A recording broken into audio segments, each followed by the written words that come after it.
Di sebuah pulau rahasia, sebuah bangunan indah berada tak jauh dari pesisir pantai. Sebut saja villa. Biasanya wilayah itu sepi, hanya ada orang khusus yang menjaga dan membersihkan area sekitar. Tapi hampir seminggu, lokasi itu berpenghuni. Noah, pria itu baru saja menginjakkan kaki di villa itu 1 jam yang lalu. Sudah menjalankan tugasnya sesuai dengan permintaan Erland, yaitu membawa Angela pergi. Penyerangan Fredo waktu itu bukan hal yang direncana Noah di malam itu, hanya ingin memastikan keselamatan Erland karena katanya pria itu akan membawa Angela menemui Kiara. Noah sempat melihat keributan di depan kamar Kiara, tapi rupanya kejadian besar terjadi. Fredo menyerang mansion saat dia berhasil mengalihkan anak buah Lucius ke wilayah lain. Otak Noah berpikir cepat. Dia menarik seorang pelayan dan 2 orang anak buah Lucius. Noah berjanji akan memberikan banyak uang dan kehidupan yang terjamin untuk salah seorang pelayan yang mau menggantikan posisi Angela. Rencana pun dilakukan. Anak buah Lucius yang sudah Noah bayar menyerang 4 anak buah Fredo yang sedang membawa Angela. Saat perkelahian terjadi, Noah menarik tangan Angela. Dia memaksa Angela dan pengawal itu bertukar pakaian. Bahkan sebuah kalung yang Angela pakai diberikan pada pelayan itu. Angela ingin bertanya, tapi Noah hanya meminta cepat. Noah setelahnya sengaja menutup kepala pelayan menggunakan karung kecil. Mungkin karena terburu-buru juga, anak buah Fredo tak terlalu memperhatikan kalau Angela kini memakai karung penutup wajah. Pertukaran itu pun berhasil dilakukan. Angela dibawa pergi melalui jalan bawah tanah, di mana area itu aman. Pertemuan Noah dengan sahabat Angela, Alicia pun tak sia-sia. Sejak Angela naik ke dalam kapal ilegal, Alicia sudah berada di dalam dan terus menemani Angela. Disinilah Angela ada, pulau rahasia milik keluarga Noah. Angela sedang hamil, tanya Alicia pada Noah. Ucapan itu membuat gerakan tangan Noah yang tengah mengaduk kopi sempat terhenti. Iya, jawabnya singkat. Anakmu? Tanya Alicia lagi. Memang Alicia sudah menemani Angela sejak di kapal menuju pulau, tapi Angela lebih banyak diam dan menyendiri, tak mau menceritakan apapun. Jawab Noah asal melanjutkan gerakan tangannya di cangkir. Alicia hanya mengangguk, lalu ikut mendekat karena dia akan menyeduh susu ibu hamil untuk Angela. Rupanya ini susu ibu hamil. Habisnya wadah ini tidak diberi label, ujar Alicia memperhatikan wadah susu refill. Noah hanya diam menatap Alicia yang mengambil kotak susu. Kalau malam villa ini serem juga, ucap Alicia memulai obrolan karena Noah banyak diam sejak sampai di villa. Meski tak berpenghuni, tapi pulau ini aman, jadi kamu tenang aja. Dia menarik kursi dapur lalu duduk di sana. Tidak lupa menarik juga kue-kue yang berjajar di atas piring. Iya sih, tapi Angela tidak seasik biasanya. Dia banyak diam sejak keberangkatan ke pulau ini. Alicia menarik nafasnya dalam-dalam, seakan ikut merasakan sakit hati Angela, meski dia tak tahu pasti apa yang terjadi. Saat suasana begitu hening, terdengar suara benda jatuh di susu, teriakan dari lantai 2. Noah dan Alicia terkesiap. Mereka saling pandang, lalu matanya membelalak. Teringat Angela sejak tadi berada di lantai 2. Segera, keduanya berlari ke arah sumber suara. Tikus mati, Angela terkejut sampai tak sengaja menyenggol guci hingga pecah. Refleks wanita itu berteriak melompat ke atas kursi. Ih, kok di villa mewah ada tikus mati sih? Matanya terus menelisik ke lantai sana, sampai kegaduhan di tangga mulai terdengar. Angela, Angela ada apa? Itu suara Noah dan Alicia bersahutan. Mereka berdua muncul dengan ekspresi paniknya. Ada apa? Tanya Noah memburu. Angela menunjuk ke si pengacau. Tikus mati, menyeramkan. Noah dan Alicia menoleh bersama ke arah yang Angela tunjuk. Hi, kini Alicia yang langsung berteriak dan bersembunyi di belakang Angela. Hanya Noah yang bahunya langsung merosot. Dia kira jatuh atau hal menakutkan lainnya, tapi ternyata tikus mati. Sebelum terjadi kehebohan lagi, Noah mengambil plastik lalu memasukkan tikus mati itu ke dalam plastik untuk dibuang. Paginya Angela sama seperti kemarin, dia harus merasakan mual dan membuang isi perut. Setelahnya, hanya bisa tergeletak lemas di atas ranjang selama beberapa menit. Perasaan selama tidur bersama Lucio, aku jarang sekali merasakan morning sickness. Gumam Angela mengusap perutnya dengan lemas. Wanita itu lebih dulu kembali merebah di atas ranjang sampai matahari mulai muncul sedikit lebih tinggi. Angela baru merasa lebih baik. Dia turun dan mendapati meja makan sudah terisi penuh. Kamu yang memasak? Tanya Angela pada Noah.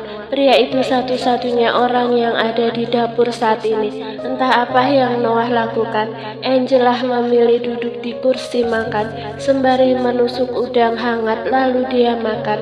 Sensasi hangat itu membuatnya merasa semakin baik. Aku tidak serajin itu, Angela. Tadi Alicia sudah memasak pagi-pagi, jawab Noah mendekat. Dia meletakkan gelas berisi teh dengan 2 lembar daun hijau di atasnya. Minumlah teh min, katanya bisa meredakan mual. Pria itu menggeser tepat di depan Angela. Ya, Alicia memang pandai memasak, saut Angela. Kamu mau belajar memasak? Aku juga bisa memasak, ujar Noah. Angela tak menjawab karena mulutnya sudah penuh dengan makanan, tapi senyuman dan anggukan itu sudah cukup dijadikan jawaban. Meski bibirnya tersenyum, hatinya tapi mendadak meredup. Dia ingat Lucio pernah memarahinya karena dia nekat memasak karena bisa membuatnya terluka. Lalu Lucio melarangnya memasak apapun itu. Tak terasa, waktu terus berjalan. Perut Angela semakin membesar. Hal itu membuat Alicia takut kalau tiba-tiba Angela melahirkan. Dia pun menghampiri Noah yang sedang berada di ruang tengah. Pria itu tengah mengerjakan sesuatu di laptop di pangkuannya. Noah, apa sebaiknya kita pindah ke perkotaan? Meski jauh dari New York pun tak apa. Aku takut kalau Angela tiba-tiba melahirkan. Noah bisa melihat raut khawatir Alicia. Bahkan sampai sekarang mereka belum menceritakan pada Alicia apa yang sebenarnya terjadi. Tapi apa yang Alicia katakan benar. Meski itu bukan anak Noah, tapi pria itu sudah menerima semua.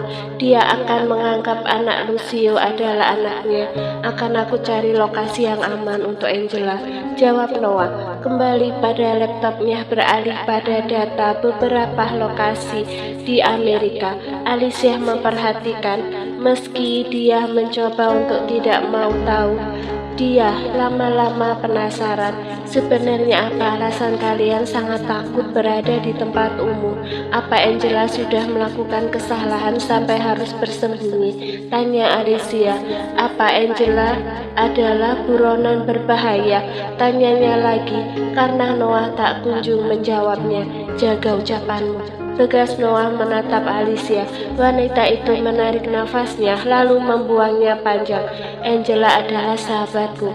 Aku sangat menyayanginya. Aku bertanya seperti ini bukan hanya karena ingin tahu, tapi supaya aku bisa mendapat solusinya. Biarkan aku ikut berpikir, biarkan aku ikut masuk ke dalam kehidupan kalian. Apa tinggal hampir 8 bulan lamanya tak cukup untuk kalian mempercayaiku? Aku ini apa apa selama ini pelayan kalian berdua? Meski Alicia berucap dengan tenang, tapi tetap saja menyentak ego Noah. Kami sama sekali tak pernah menganggapmu pelayan, Syah, ucap Noah melunak. Lalu Alicia sampai memiringkan kepalanya. Beberapa saat Noah terdiam, sampai akhirnya dia menceritakan semua, termasuk pengakuan dirinya kalau bayi yang Angela kandung bukanlah anaknya. Ya ampun, kalian aku cari ternyata ada di sini. Suara Angela membuat Noah berhenti bercerita. Alicia pun tiba-tiba berdiri lalu memeluk Angela hingga Angela merasa bingung. Apa ini? Tiba-tiba saling peluk. Noah baru menceritakan semua. Alicia melepas pelukannya. Ternyata kamu sekuat ini. Aku janji akan terus menemanimu. Aku akan ikut merawat anakmu ini. Dia adalah keponakan kesayanganku. Angela yang sempat bingung akhirnya tersenyum lebar. Setelah Noah mempertimbangkan, dia juga sudah memastikan daerah mana yang tak ada markas museum. Akhirnya pinggiran kota Los Angeles sebagai tempat tujuan Noah. Sebuah rumah baru pun kini Angela dan Alicia tempati. Sementara Noah memilih tinggal di apartemen perkotaan, gunanya supaya bisa terus memantau kondisi. Jangan sampai kalau Lucio atau keluarga lainnya berkunjung ke Los Angeles dan mendapati dirinya tinggal bersama Angela. Baru 1 minggu mereka pindah. Alicia tiba-tiba menelpon Noah saat matahari pagi saja belum muncul. Perut Angela sakit terus. Aku rasa dia mau lahiran. Noah memacu kendaraan ke rumah Angela. Ya Tuhan, Alicia tersentak saat lengannya dicengkeram oleh Angela. Angela, jangan lahiran sekarang, seru Alicia panik. Angela masih berdiri kesakitan. Alicia lalu mengarahkan Angela untuk mengatur nafas. Oke, keluarkan perlahan, ucap Alicia. Sampai akhirnya perut Angela kembali normal. Kontraksinya semakin sering, 10 menit sekali, ungkap Angela yang memilih duduk di kursi dengan nafas naik turun karena alasannya seperti baru lari maraton. Keponakanku, tahan diri ya, jangan keluar dulu sebelum kita sampai rumah sakit. Alicia mengusap perut Angela. Setelah proses persalinan yang berjalan lancar, Angela dipindahkan ke ruangan rawat inap. Angela, baby boy menangis. Dia lapar. Alicia beranjak dari sofa lalu memberikan pada Angela. Ini sudah beberapa kali Angela menyusui anaknya, jadi dia sedikit-sedikit sudah tidak kesulitan lagi. Mau diberi nama siapa? Tanya Noah yang duduk sedikit lebih jauh supaya tidak melihat Angela yang sedang menyusui. Suasana beberapa saat hening. Akhirnya Angela mengeluarkan ide nama yang sudah lama dia inginkan, Los Angeles. 3 tahun kemudian, sayang, sudah selesai pakai bajunya belum? Satu pertanyaan meluncur begitu halus dari bibir Peach, seorang wanita cantik dengan rambut digelung indah yang tengah menyibukkan diri di depan kompor. Angela menoleh sekilas ke arah kanannya begitu mendengar derap langkah cepat khas anak-anak yang suka berlarian ke sana kemari sembari mengaduk sup daging kesukaan putranya dengan sendok plastik. Angela berkomentar, kamu ini tingkahnya ada aja. Pagi ibu ratunya Aaron, segalanya buat Aaron. Tangan kecil anak laki-laki itu memeluk pinggang Angela yang setara dengan tingginya. Kemudian Aaron mendongakkan kepalanya ketika Angela membalas pelukan putranya itu. Tatapan teduh ibu dan anak tersebut pun bertemu. Pagi juga kesayangan mama, I love you nak, ucap Angela sembari mendaratkan kecupan di kening putranya. Aaron tersenyum lebar. Love you more mama, tapi aku lebih cinta sama sup daging buatan mama. Boleh kita makan sekarang kan ma? Tanyanya dengan raut yang begitu menggemaskan. Saking polosnya, ekspresi sang putra, Angela sampai terkekeh melihatnya. Tidak hanya bisa meluluhkan hati yang terkadang penat, Aaron pun mampu menjadi hiburannya. Boleh dong sayang, kamu duduk di kursi dulu biar mama siapkan mangkok supnya, oke? Angela memberi penawaran, dan dengan kilat Aaron menganggukkan kepala.